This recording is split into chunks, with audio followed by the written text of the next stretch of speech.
Today on Forbes, the world's most valuable soccer teams 2025.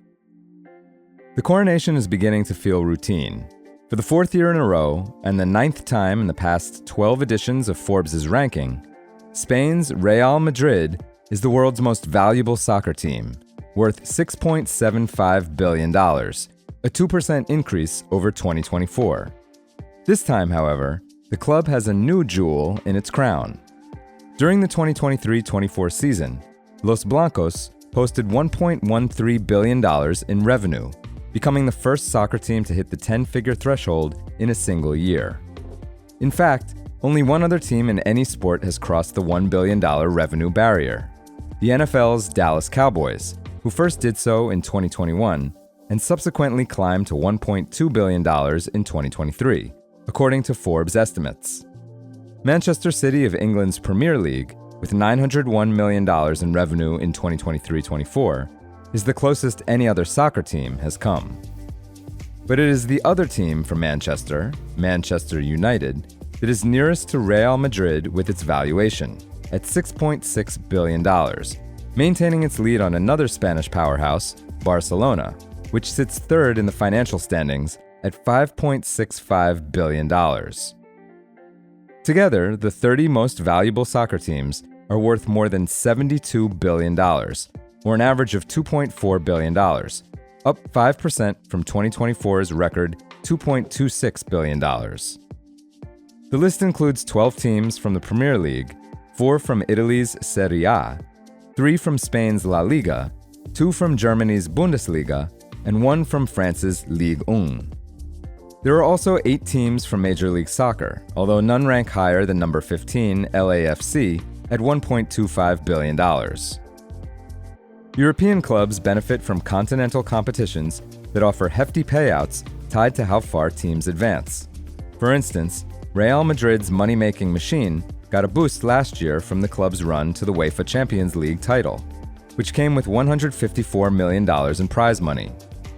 The Europa League purse is not as lofty, but 2024 champion Atalanta still earned roughly $38 million. Good news for Manchester United, which sank to 16th in the Premier League standings this season, but managed to advance to the Continental Tournament final.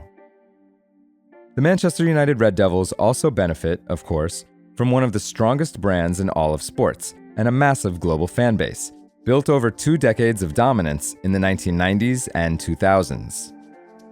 Likewise, Real Madrid has international appeal and lucrative commercial partnerships to match.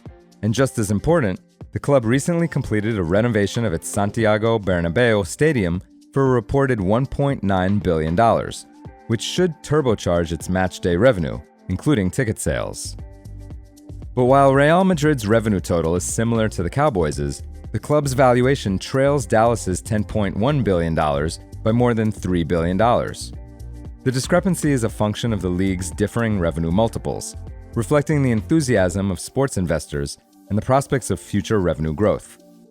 Forbes' most recent NFL valuations, published in September, carried an average multiple of 9 times revenue, and the NBA was even higher, at 11.7x.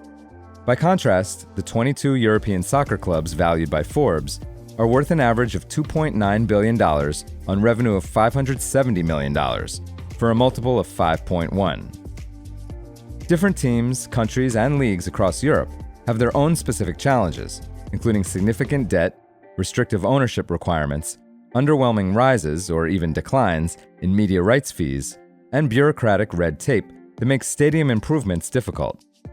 In addition, across the entire continent, there is no salary cap to keep spending in check.